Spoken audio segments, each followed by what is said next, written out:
السلام عليكم ورحمة الله.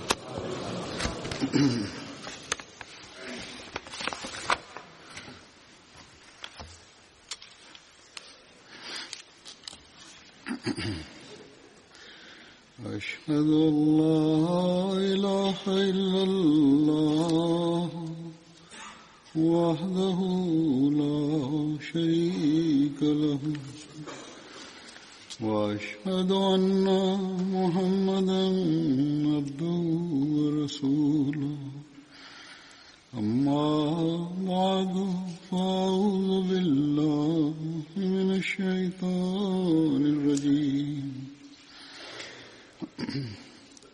بسم الله الرحمن الرحيم الحمد لله رب العالمين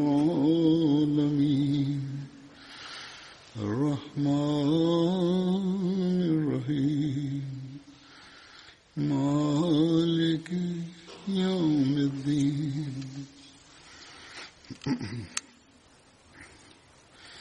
إياك نعبد وإياك نستعين اهدنا الصراط المستقيم صراط الذين أنعمت عليهم غير المغضوب عليهم ولا الضالين.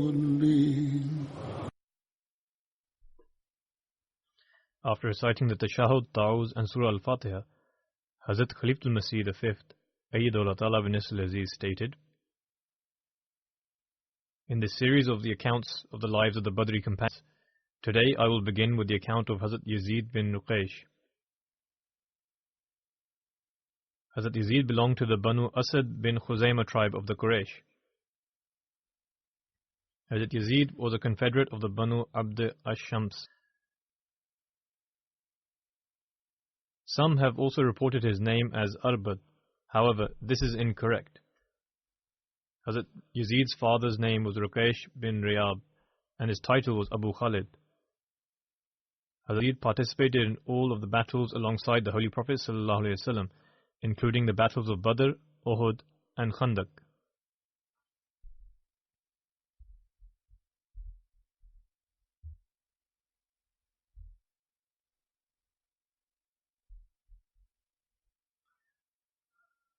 Hazrat Yazid killed Amr bin Sufyan during the Battle of Badr, who was a member of the Tay tribe.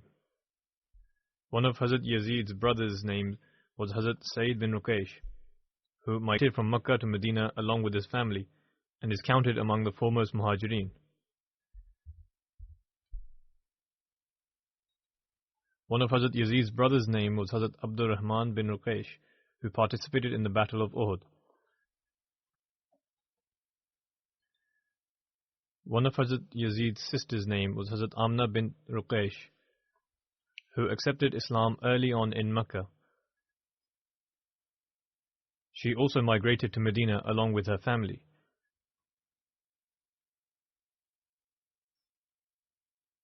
Hazrat Yazid passed away on the occasion of the Battle of Yamama in 12 Hijri.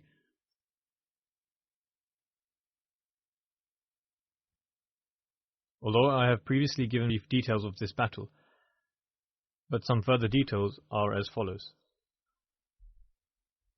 The Battle of Yamama took place in 11 Hijri during the Khilafat of Hazrat Abu Bakr. According to some historians, it took place in 12 Hijri. This battle was fought against Musalma Kazzab at a place called Yamama. Hazrat Abu Bakr radiallahu anhu sent an army under the leadership of Hazrat Ikramah bin Abi Jahl to fight Musalma. He also sent another army under the leadership of Hazrat Sharahbil bin Hasana in order to assist him.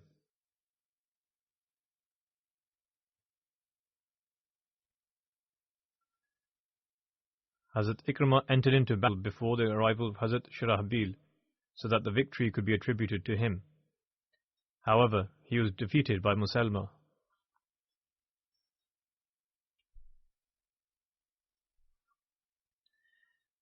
When Hazrat Sharahbil to know of this defeat, he set up camp on the way. Hazrat Ikramah wrote the account of what had happened to him to Hazrat Abu Bakr, who in turn wrote back saying, "You should neither meet me under such circumstances, nor shall I look at you, nor should you return to Medina in a state that would spread cowardice among the people. Rather, you should take your army to fight against the rebels from among the people of Oman and Mahra. After that, you should go and fight against the rebels of Yemen and Hadramaut." Hazrat Abu Bakr radiallahu anhu wrote to Hazrat Shahbil saying, "You should stay put until Hazrat Khalid bin Walid arrives."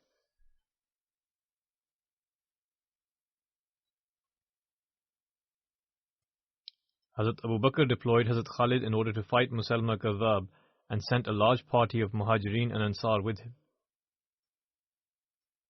The leader of the party of the Ansar was Hazrat Thabit bin Qais, while the leader of the Muhajirin was Hazrat Abu Huzaifa and Hazrat Zayd bin Khattab.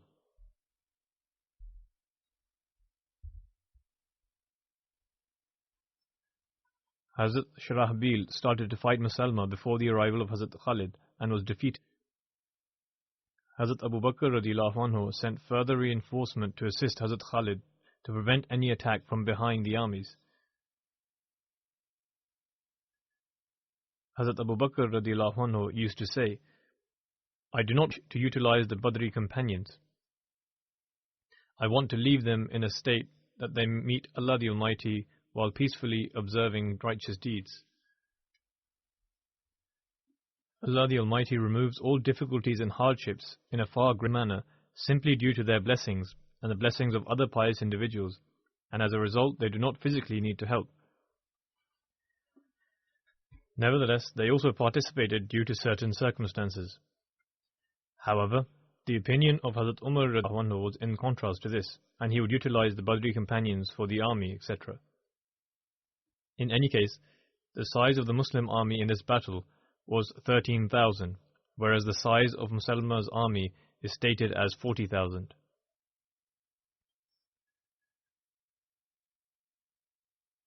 A man by the name Naharul Rijal bin Unfa was with Musalma Kazzab.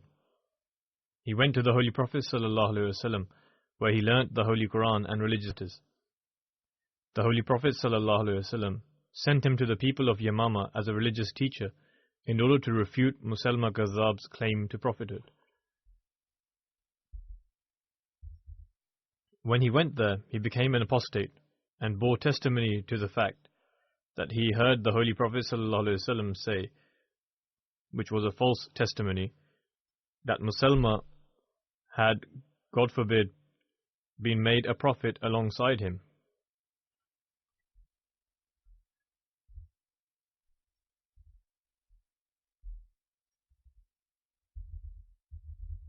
Nonetheless, when people abandon religion even today, it is their custom to make such false and incorrect allegations.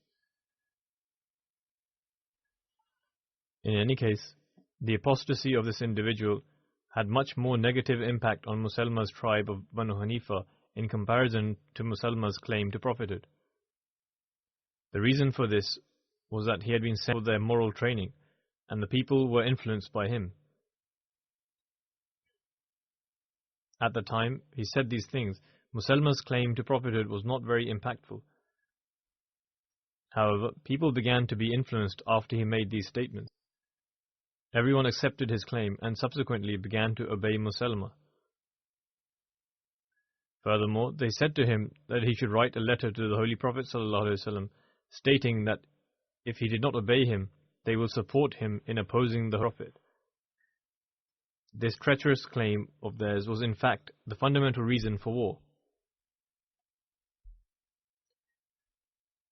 In the incident which is being mentioned, Hazrat Abu Bakr radiallahu anhu sent Hazrat Khalid to fight Musalma.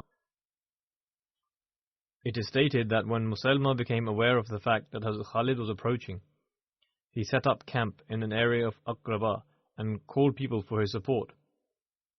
People started coming to him in great numbers. In the meantime, Muja'a bin Murada set out with a party which was captured by the Muslims. Hazrat Khalid killed his companions and kept Mujaa alive. He had set out for war as he was a reputable individual among the tribe of Banu Hanifa. Their leader was not killed, but instead he was made as a prisoner.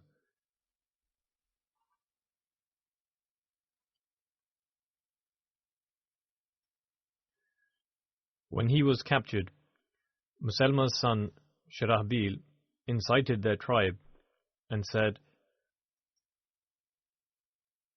"If you are defeated today, your women will be made into bondswomen, and they will be taken advantage of without entering into marriage. Therefore, today you must show absolute courage for the sake of your honor and dignity, and you must protect your women." Nevertheless, the war broke out.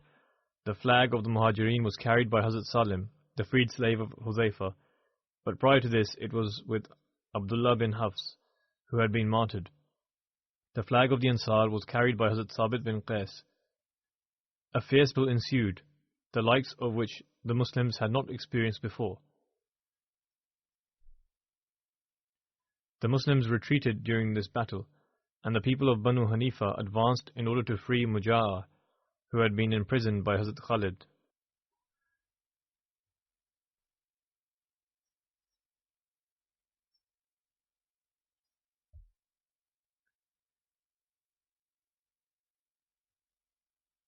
Subsequently, they marched and advanced towards the tent Hazrat Khalid bin Walid. At that time, the wife of Hazrat Khalid was in the tent. These people intended to kill Hazrat Khalid's wife, upon which Mujaa said that he had granted her protection and he prevented them from killing her. Mujaa then told them to attack them, upon which they advanced forwards from the tent. The battle intensified once again, and all of the tribes of Banu Hanifa launched a ferocious attack. During this battle, at times the Muslims had the upper hand, but then at other times the disbelievers would have the upper hand. Honorable companions such as Hazrat Salim, Hazrat Abu Huzaifa, Hazrat Zaid bin Khattab were martyred during this battle. When Hazrat Khalid observed the state of the Muslims, he ordered each tribe to separate themselves from the other tribes so that the state of affairs could be gauged, and in order to find out where Muslims were being attacked from. Similarly, when the lines during the battles were organized separately, the Muslims started to say to one another that on this day they feel ashamed to retreat. In other words, their condition was becoming rather shameful. Muslims did not face a day filled with more hardships than this particular battle. Musalma was still in his place and was a central figure for the disbelievers.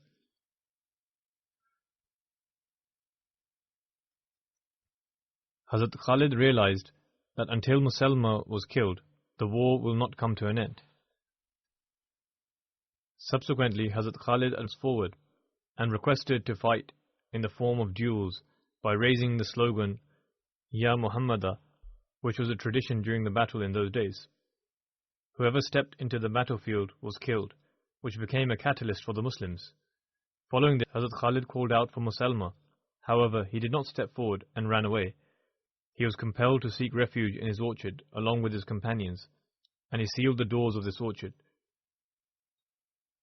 The Muslims encircled the orchard.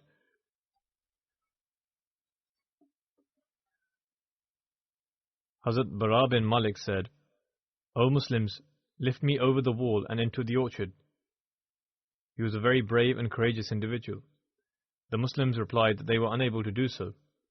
However, Hazrat Bara did not accept this and insisted that they ought to get him into the orchard. Hence the Muslims helped him in climbing the wall of the garden to enter it, and he opened the gate from inside. The Muslims entered the orchard, and another fierce battle took place. Wahshi killed Musalma. Wahshi is the same person who had martyred Hazrat Hamza, the uncle of the Holy Prophet ﷺ. Nevertheless, according to one narration, Wahshi and another Ansari killed Musalma together. Wahshi launched his spear towards Musalma, and the Ansari advanced towards Musalma with his sword. Both of them attacked Musalma at the same time, and for this reason, Wahshi used to say later, "Only God knows whose attack caused Musalma's death." Hazrat Abdullah bin Umar narrates, someone announced in a loud voice, an African slave had killed Musalma. Therefore, it is very likely that Wahshi had killed him.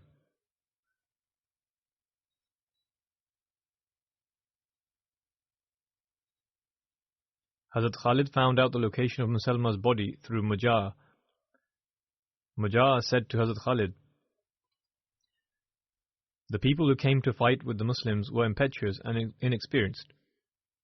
The fort is currently full of skillful soldiers. You should agree to a treaty with me on their behalf. The Muslims would incur a greater loss if a battle were to ensue now. He played a trick on Hazrat Khalid, who in turn agreed to enter a treaty with Mujah on the condition that the Muslims would spare their lives, nothing would be said to them, and they would not be taken as prisoners. However, the Muslims would gain all of their possessions. Mujah, who is a very clever individual, stated, I will go to the people of the fort and will return after seeking their opinion on this. Musalma had already been killed, which had shattered their strength. However, Mujah's shrewdness benefited the disbelievers. Upon entering the fort, he found no one other than women, children, elderly, and the weak. He planned a deceptive move by making the women put on armor and instructed them to stand on the castle walls and raise the slogans for battle until his return. He returned to Hazrat Khalid and stated, the people of the fort did not agree to the condition on which you based our treaty, which was that their lives would be spared, but the Muslims would take all their possessions. Some of them are expressing their disagreement visibly on the castle walls. I cannot take responsibility for their actions, as they are not in my control. When Hazrat Khalid looked towards the castle, he observed that its walls were lined with soldiers. These were women who were dressed as soldiers as part of his scheme. The Muslims had suffered great losses during this battle, which had become prolonged. The Muslims desired to swiftly return after their victory. Hence, Hazrat Khalid agreed to a treaty on the condition that the possession of all the gold, silver, livestock, half of the female and male slaves would be given to them. According to one narration, he agreed to the treaty on the condition of a quarter of the prisoners. In this battle, 360 Muhajirin and Ansar from Medina were martyred. Aside from those from Medina, 300 Muhajirin were martyred. From the Banu Hanifa tribe, 7,000 disbelievers were killed in the plains of Aqraba. 7,000 were killed in the orchard, and 7,000 people who ran away from the orchard were killed in the chase after them. When this army returned to Medina, Hazrat Umar radiallahu anhu inquired from his son, Hazrat Abdullah, why did you not attain martyrdom before Zayd? Zayd has been martyred, and you are still alive. Why did you not hide your face from me? Hazrat Abdullah replied, Hazrat Zayd prayed for martyrdom from Allah the Almighty, and He bestowed it to him. I also sought after it, but was not successful.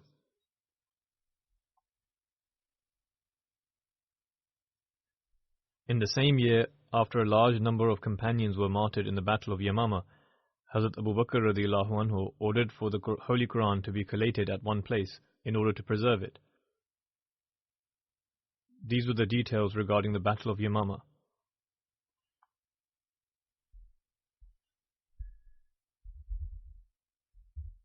Now I shall speak about a companion named Hazrat Abdullah bin Makhrama. His title was Abu Muhammad, and he belonged to the Banu Amir bin Lui tribe. He was also called Abdullah Akbar as well. He was one of the companions who accepted Islam early on. His father's name was Makhrama bin Abdul Uzza, and his mother's name was Bahnana bint Safwan.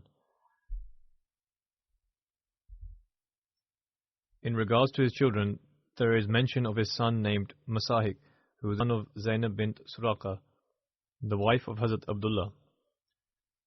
Hazrat Abdullah bin Makhrama was among those companions who accepted Islam in the beginning. He had the honor of migrating twice. One migration was towards Abyssinia, and the second one towards Medina. Ibn Ishaq has mentioned Hazrat Abdullah bin Makhrama among those companions who migrated to Abyssinia with Hazrat Jafar radiallahu anhu.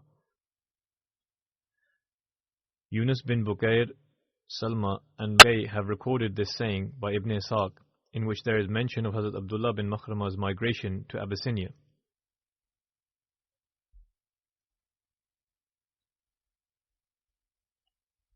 After migrating to Medina, Hazrat Abdullah bin Makhrama resided in the house of Hazrat Kulthum bin Hidam. The Holy Prophet ﷺ established a bond of brotherhood between Hazrat Abdullah bin Makhrama and Farwa bin Amr Ansari. Hazrat Abdullah bin Makhrama participated in the Battle of Badr as well as all the battles that took place after.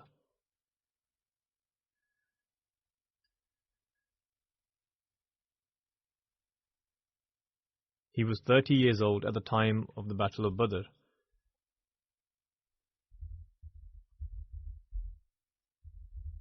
When he was martyred at the Battle of Yamama during the Caliphate of Hazrat Abu Bakr, at that time he was 41 years old. Hazrat Abdullah bin Makhrama had an extraordinary level of passion to attain the status of martyrdom. He would pray to God Almighty that he remain alive until he had witnessed a wound on every joint of his body in the way of God Almighty.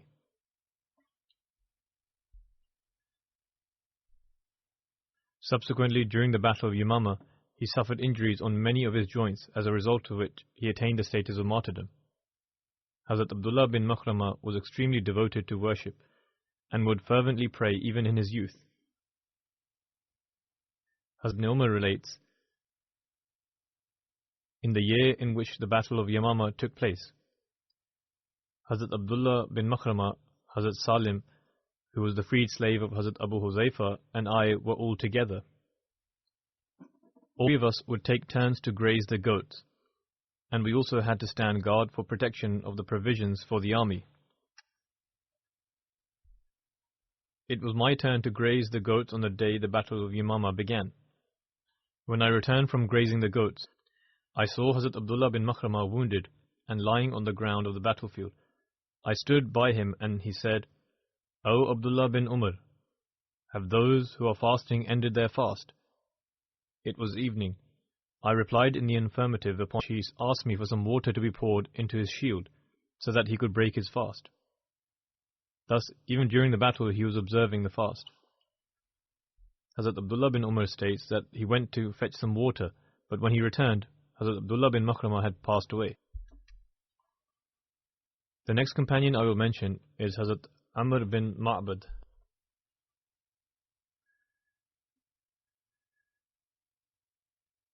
Hazrat Amr bin Ma'bad's name is also reported as Umair bin Ma'bad. His father's name was Ma'bad bin Azr.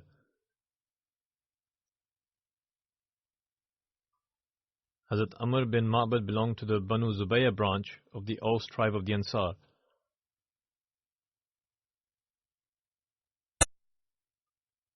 Hazrat Amr bin Ma'bad participated in all the battles alongside the Holy Prophet ﷺ, including the battles of Badr, Uhud and Khandaq.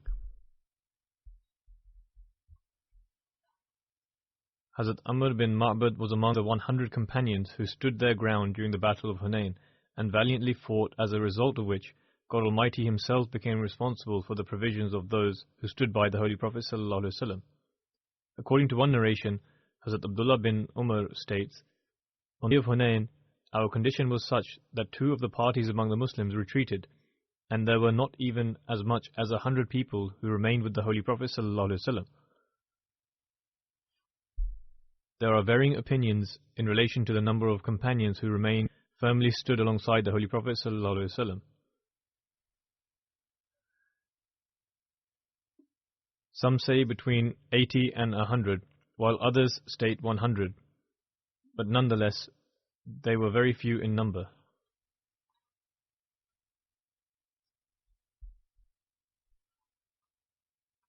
The next companion I will mention is Hazrat Nu'man bin Malik. Hazrat Nu'man bin Malik's name has also been mentioned as Nu'man bin Qawqal. Imam Bukhari has recorded his name as Ibn Qawqal. Allama Badruddin Aini, who is a scholar, writes in the commentary of Bukhari that the complete name of Ibn Qawqal was Nu'man bin Malik bin Thalba bin Asram, and the title of Thalba or Asram was Kawkab. Nu'man was known by his grandfather, hence he was called Nu'man bin Qawqal. Hazrat Nu'man bin Malik walked with Hazrat Nu'man bin Malik's father was Malik bin Thalba, and his mother was Umrah bint Ziyad, and she was the sister of Hazrat Mujazzir bin Ziyad. Hazrat Nu'man belonged to the Banu Ghanam branch of the Khazraj tribe from among the Ansar. This tribe was popularly known as Qawqal. According to Ibn Hisham, Hazrat Nu'man bin Malik was more commonly known by the name Nu'man Qawqal. Moreover, Ibn Hisham has mentioned that he belonged to the Banu Dad tribe. Why were they referred to as Qawqal? I explained this in one of the previous sermons, that whenever someone sought protection from a leader in Medina, he would be told that he was free to ascend the mountain as he wished. In other words, he had now been granted peace and he was free to live as he wished, and could return in a state of comfort and security without any fear or adversity. The individuals who would grant protection were known as Qawaqila. Ibn Hisham, a historian, states that when these leaders granted refuge to someone, they would hand them an arrow and say they were free to go wherever they desired with the arrow. Hazrat Nu'man's grandfather, Thalba bin Dad, was referred to as Qawqal. He was from among those who would grant security and protection. Similarly, Ghanam bin Auf, who was the leader of the Khazraj tribe, was also referred to as Qawqal, and Hazrat Sa'd bin Ubadah was also known by the title of Qawqal. Banu Salim, Banu Ghanam, and Banu Auf bin Khazraj were all known as Qawaqila. The leader of the Banu Auf tribe was Hazrat Ubadah bin Samit. Hazrat Nu'man bin Malik participated in the battle of Badr and Uhud, and was martyred during the battle of Uhud by Safwan bin Umayyah. According to another narration, Hazrat Nu'man bin Malik was martyred by Aban bin Said. On the day of Uhud, Hazrat Nu'man bin Malik, Hazrat Mujazzir bin Ziyad, and Hazrat Ubadah bin Hishas were all buried in one grave.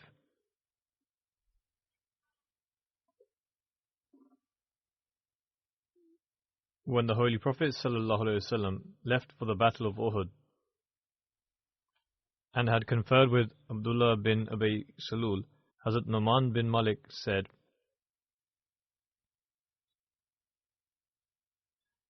"O Prophet of Allah, by God, I will certainly enter paradise." The Holy Prophet ﷺ asked how. Hazrat Nu'man replied, "Because I testify that there is none worthy of worship except Allah, and you are the messenger of Allah. I will certainly never turn away from the battle."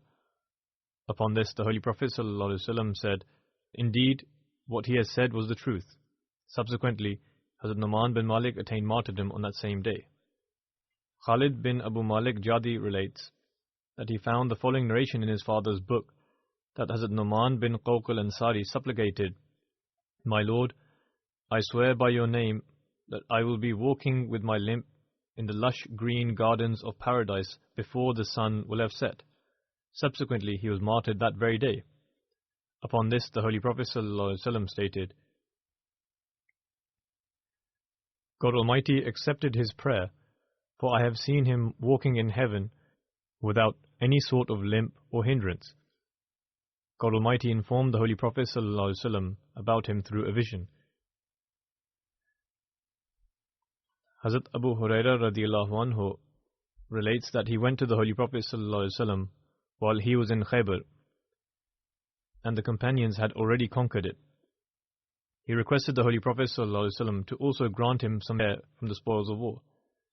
One of the sons of Sayyid bin As said, "O Prophet of Allah, do not give him any share from it." Hazrat Abu Hurairah then said that Ibn Sayyid bin As was the one who was responsible for killing Nu'man bin Qawqal. Ibn Sayyid bin As replied, "I am astounded that he shows such arrogance towards us. Yet he himself has come from grazing his sheep from the Mount Zan. Mount Zan was situated in Tahama and was one of the mountains situated where the tribe Dos lived, which was Hazrat Abu Huraira's tribe. They were stood on the top of this mountain. Ibn Sayyid bin As further said, with great astuteness, "He has come while grazing his sheep and now level allegation against me that I killed a Muslim, whom Allah the Almighty granted honor through my hands and did not allow me to perish by his hands." Sufyan states that he is not aware whether the Holy Prophet ﷺ granted him a share or not. Hazrat Jabir relates that Hazrat Numan bin Qawqal came to the Holy Prophet ﷺ and asked, "O Prophet of Allah, if I observe the obligatory prayers, observe the fast in the month of Ramadan, declare all that which is unlawful as unlawful, and all that which is lawful as lawful, and do nothing more than this, will I enter paradise?" The Holy Prophet ﷺ replied, "Yes." Upon this he said, "By God, I will not do anything more than this." Hazrat Jabir relates, Numan bin Qawqal entered the mosque on Friday and the Holy Prophet ﷺ was delivering his sermon. The Holy Prophet ﷺ asked him, "O Numan, offer 2 rakats of prayer." The concept of offering Sunnah on Friday has also been explained here. Hazrat Numan entered the mosque while the Holy Prophet ﷺ was delivering his sermon and told him to offer 2 rakats of prayer and to not prolong them. Since the Friday sermon had already started, they have told him to offer and keep them short. Thereafter the Holy Prophet ﷺ stated, "If any of you arrive at the mosque and the Imam is delivering the sermon, you should offer 2 rakats of prayer and to keep them short."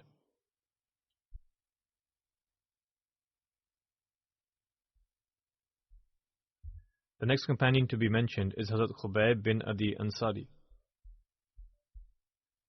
Hazrat Khubayb bin Adi Ansari belonged to the Banu Jahjaba Aus tribe from among the Ansar. When Hazrat Umair bin Abu Waqas migrated from Makkah to Medina, the Holy Prophet ﷺ established a bond of brotherhood between him and Hazrat Khubayb bin Adi.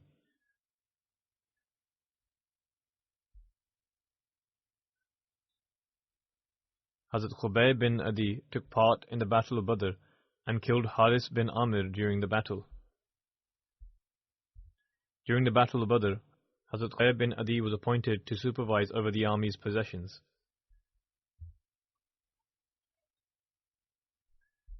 Hazrat Khubayb bin Adi was among the delegation involved in the incident of Raji in 4 Hijri.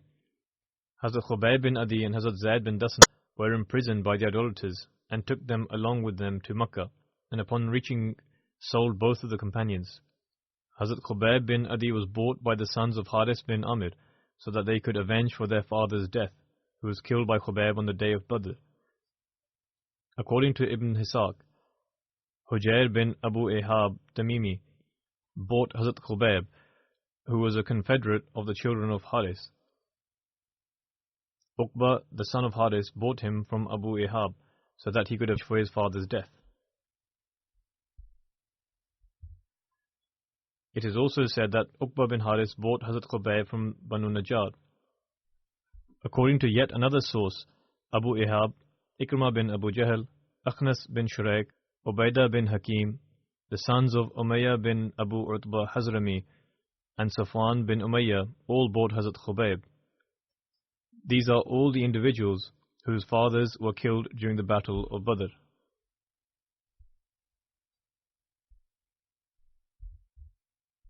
They all bought Hazrat Khubayb and gave him to Uqba bin Haris, who then imprisoned him in his home. The following details have been mentioned in Bukhari regarding the incident of Raji.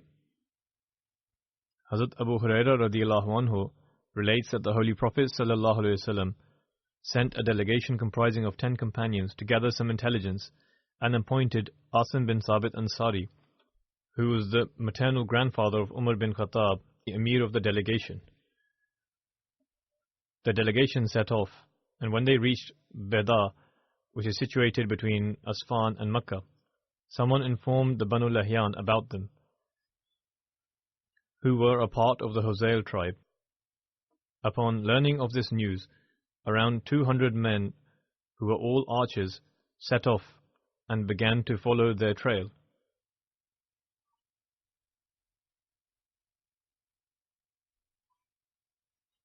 They pursued them until they reached the place where the delegation had eaten some dates. The delegation of 10 people stopped at a location and ate some dates, which they brought with them as provisions for the journey from Medina. They ate the dates and threw away the date seeds.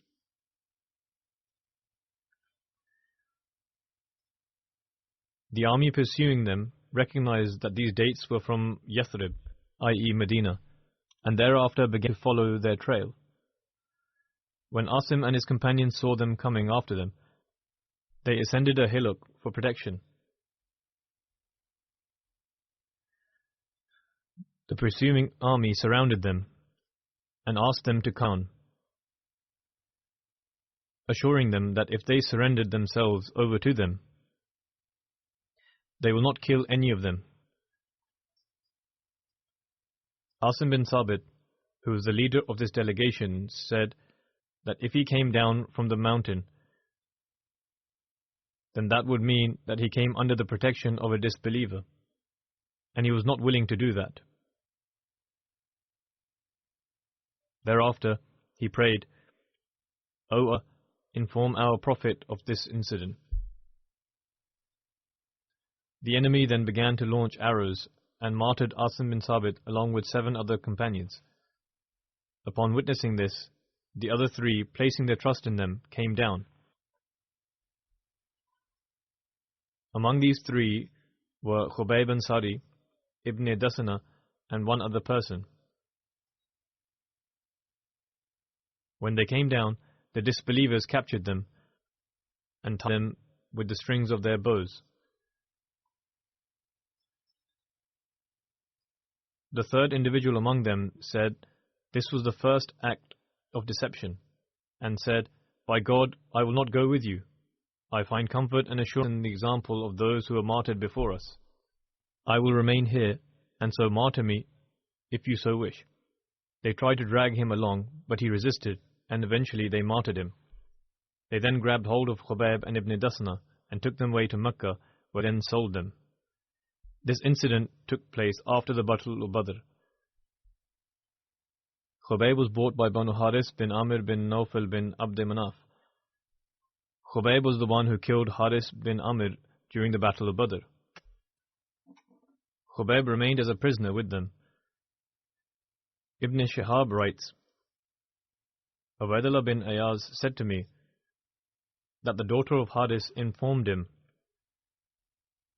that once the captors who had bought Khubayb decided that they would kill him, i.e. he would be martyred. During that time, Khubayb asked for a razor for his personal use. This is a very famous incident, often quoted. The daughter of Haris further states, "During a moment of inattentiveness, one of my children went to Khubayb, and he sat the child on his lap.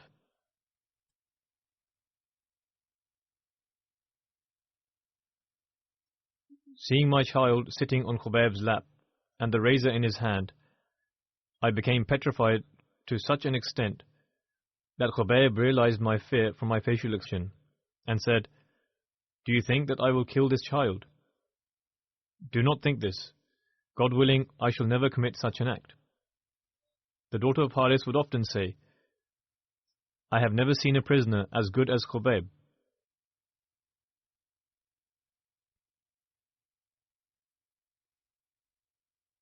She would also say, 'By God, on one occasion I saw a bunch of grapes in the hand of Khubayb, and he was picking grapes one by one, eating them, although there was no sign of grapes in Mecca during those days, and Khubayb was shackled in strong iron chains.'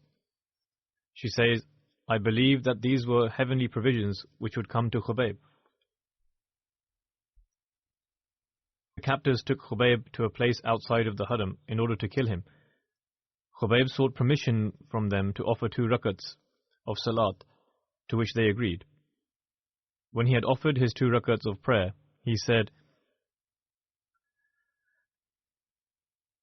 I desired to prolong my salat even more, but then I thought that you may assume that I am prolonging my salat with the intention of deferring death.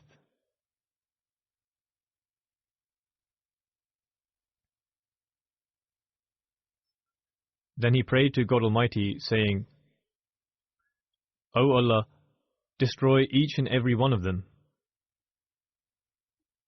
Just before they were about to martyr him, he prayed, saying, O Allah, destroy each and every one of them.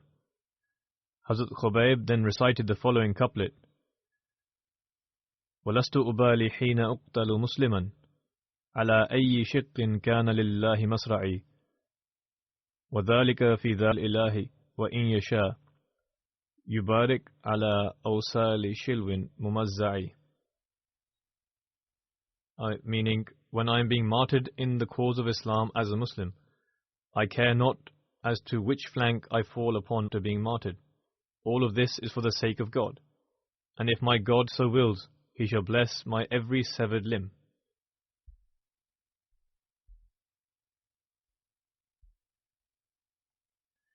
Allama Hajar Asqalani, who wrote in a commentary of Sahih Bukhari, writes the following commentary under one hadith.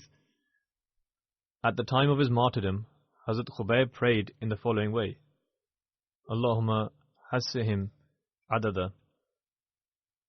O Allah, take note of each one of these enemies of mine, so that you may deal with them.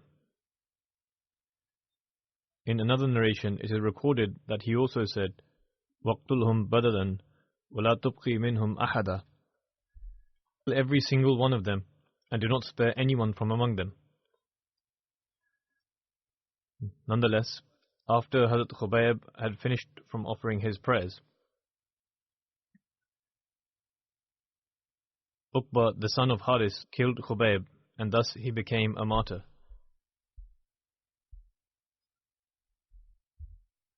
In another narration of Bukhari, it is written that Abu Sarah killed Hazrat Khubayb.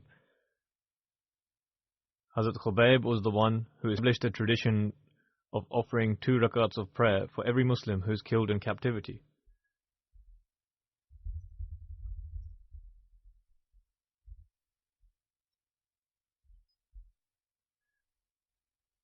God Almighty accepted the prayer of Asim bin Sabit that he supplicated on the day he was martyred, and the Holy Prophet ﷺ informed his companions about it. As it has already been mentioned, Asim bin Sabit, who was the leader of the party from which Hazrat Khubayb was also a part of, prayed for God Almighty to inform the Holy Prophet ﷺ about their situation. The Holy Prophet ﷺ informed his companions about the entire incident and the difficulties they had to endure.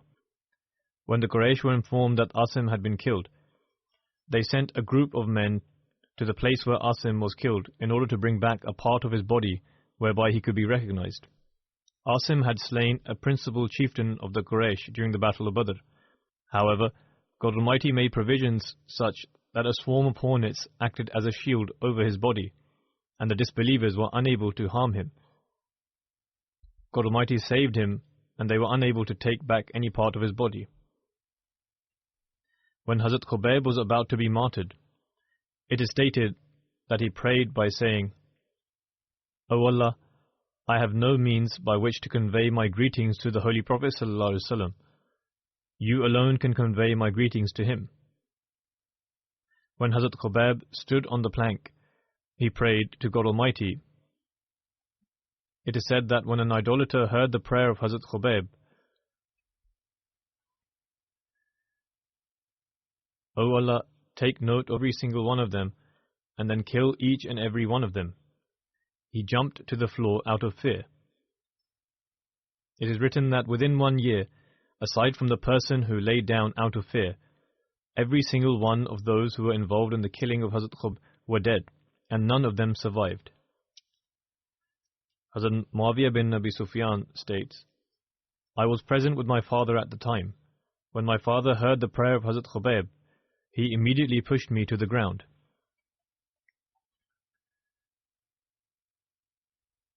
Urwa has stated this, and there are also similar narrations.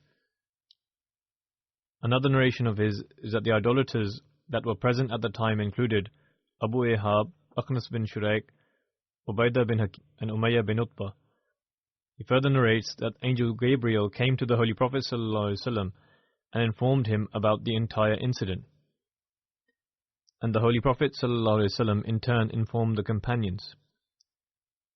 The companions said that on the day the Holy Prophet ﷺ was seated in a gathering when he said, Wa alaikum salam ya Khubayb, meaning, O Khubayb, may the peace and blessings of God be upon you. He also informed the companions that the Quraysh had killed Khubayb. Thus God Almighty ensured that the Khubayb's greetings of peace were conveyed to the Holy Prophet ﷺ. This is mentioned in the commentary of Sahih Bukhari. When the idolaters martyred Hazrat Khubayb, they turned his face away from the direction of the Qibla. However, after a short while later, the idolaters saw that his face had turned towards the Qibla again. They would constantly try to turn his face away from the Qibla, but they did not succeed, and eventually left him the way he was. In another narration, it is related that the Quraysh hung Khubayb to the branch of a tree, and then killed him by repeatedly piercing him with lances. An individual by the name of Sayyid bin Amir was also among the crowd. Afterwards he became a Muslim, and even until the reign of the Khilafat of Hazrat Umar, whenever he would remember the incident of Khubayb, he was among the perpetrators, but later accepted Islam. He was overtaken by a state of swoon. There are some other accounts relating to him, but I will mention them another time. At this time, I would like to make an announcement that the Tarikh-e-Ahmadiyyat department have made a website which is in the Urdu and English language.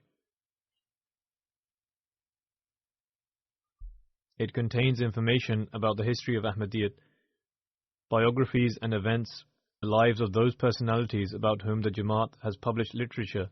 For example, the Promised Messiah alayhi salam, the Khulafa of Ahmadiyyat, the companions of the Promised Messiah alayhi salam, the martyrs of Ahmadiyyat, the Darwesh of Qadian, missionaries of the Jamaat, as well as other known personalities in the Jamaat. There are biographies, as well as dissertations, articles, memorable photos. All of the volumes of Tarikh-e-Ahmadiyyat have been published so far. History about the auxiliary organizations, as well as history related to various country cities. Personal memoirs of notable personalities. There are photos of certain tabarukat, important clippings from newspapers and magazines. There are researched articles and also history-related articles, photos from functions of the Jamaat, and also Jamaat properties such as mosques, mission houses, educational institutes, hospitals and dispensaries, etc. And as far as possible, a brief introduction of each one has been given.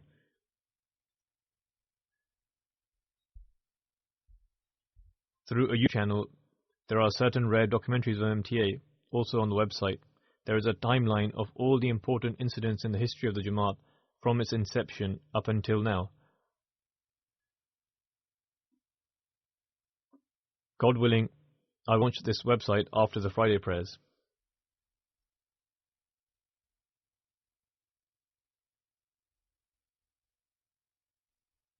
There is some unfortunate news in that one of our senior missionaries, Safiur Rahman Khurshid Sahib,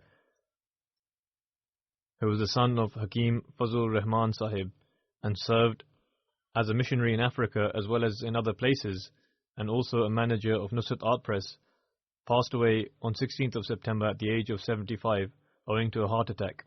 To Allah we belong, and to Him shall we return. I will lead his funeral prayer in absentia. He was the maternal grandson of Hazrat Maulvi Qudratullah Sanori Sahib, who was a companion of the Promised Messiah alayhi salam. Safiur Rahman Khurshid Sahib's father had also devoted his life and was a life devotee. On the instructions of Hazrat Muslim Maud, his father oversaw the land in Sindh. Safiur Rahman Sahib received his education from Rabwa. after which he joined Jamia Ahmadiyya Rabwa in 1961 owing to a dream that his mother saw. He attained the Shahi degree in 1970.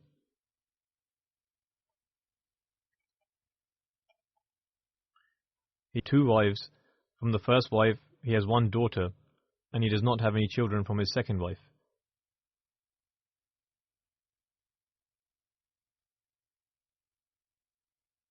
Safiur Rahman Sahib's daughter, Roshan Ara, resides here and is the wife of Jamil Ahmed Sahib.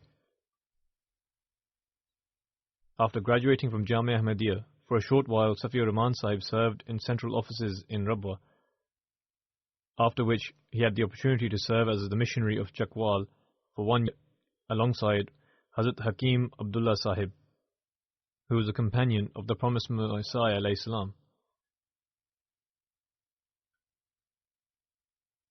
In 1972, he was sent to Sierra Leone.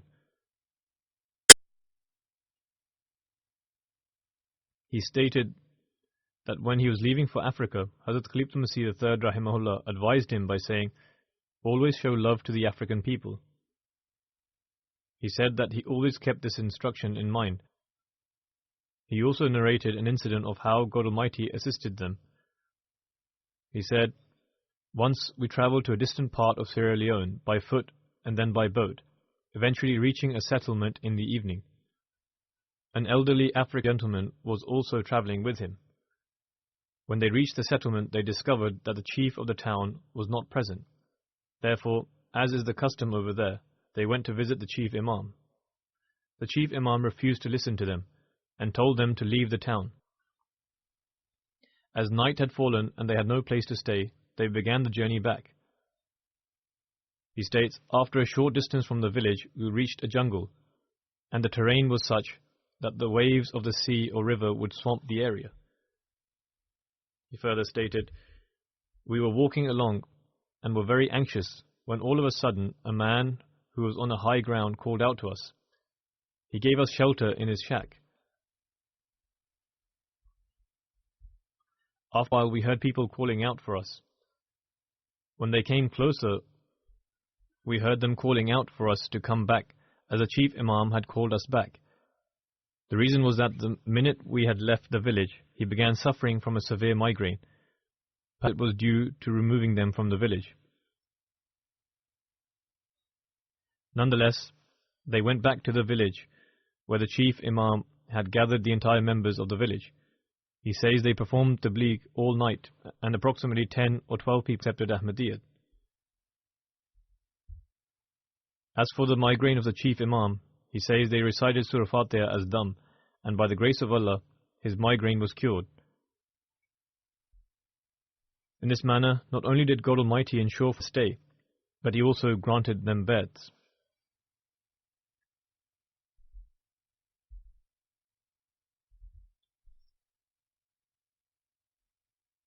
Safiur Rahman Sahib had the opportunity to establish a printing press in Sierra Leone. Hazrat Khalifatul Masih III Rahimahullah sent special machines which were installed there. In those days, there were difficulties in setting up a printing press. However, he established it with great success, and Hazrat Khalifatul Masih III Rahimahullah would often praise him for this success. He was then sent to Nigeria, where he also established a printing press, and it ran successfully.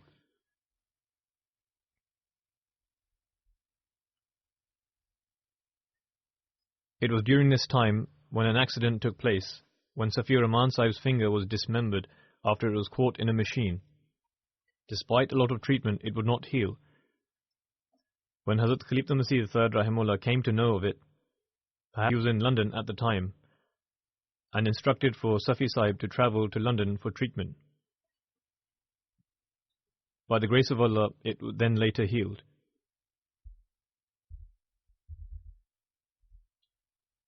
When the press was being established here, Hazrat Khalifatul Masih IV Rahimahullah instructed him to help with the installation, and he was placed on the committee alongside Mustafa Sabit Sahib and Mubarak Saki Sahib. By the grace of Allah, the press has been established and is running from that time. He had the opportunity to serve in Africa for 17 years, in Sierra Leone and Nigeria.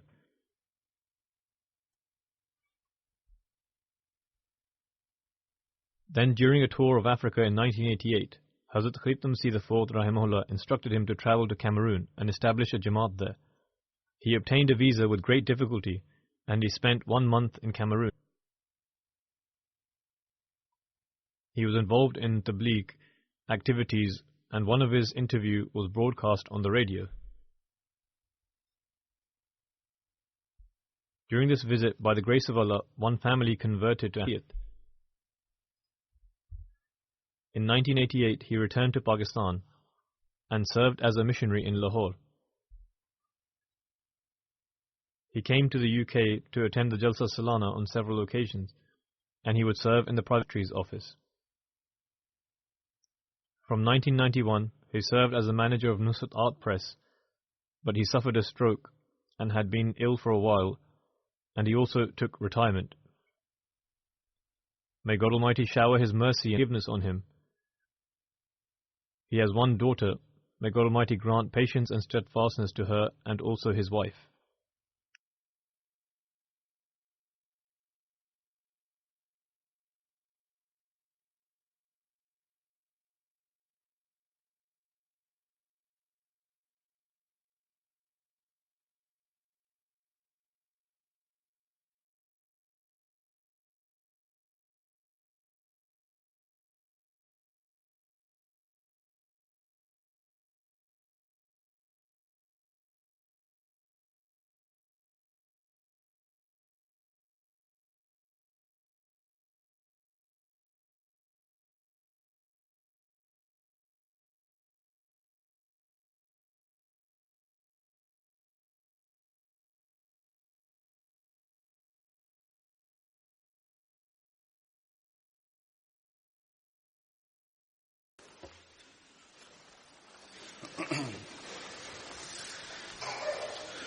Alhamdulillah nahmaduhu wa nasta'inuhu wa nastaghfiruhu wa nu'minu bihi wa natawakkalu alayhi wa na'udhu billahi min shururi anfusina wa min sayyiati a'malina. من يهده الله فلا مضل له ومن يضلل فلا هادي له ونشهد أن لا إله إلا الله ونشهد أن محمدا عبده ورسوله. عباد الله رحمكم الله إن الله يأمر بالعدل والإحسان وإيتاء ذي القربى وينهى عن الفحشاء والمنكر والبغي يعظكم لعلكم تذكرون.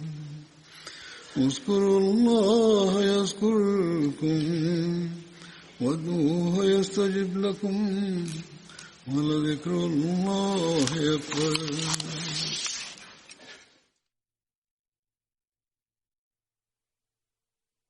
اللهم صل على محمد وعلى آل محمد كما صليت على إبراهيم وعلى آل إبراهيم إنك حميد مجيد. اللهم بارك على محمد وعلى آل محمد كما باركت على إبراهيم وعلى آل إبراهيم إنك حميد مجيد.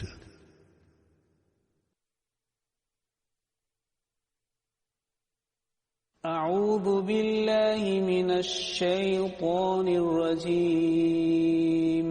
بسم الله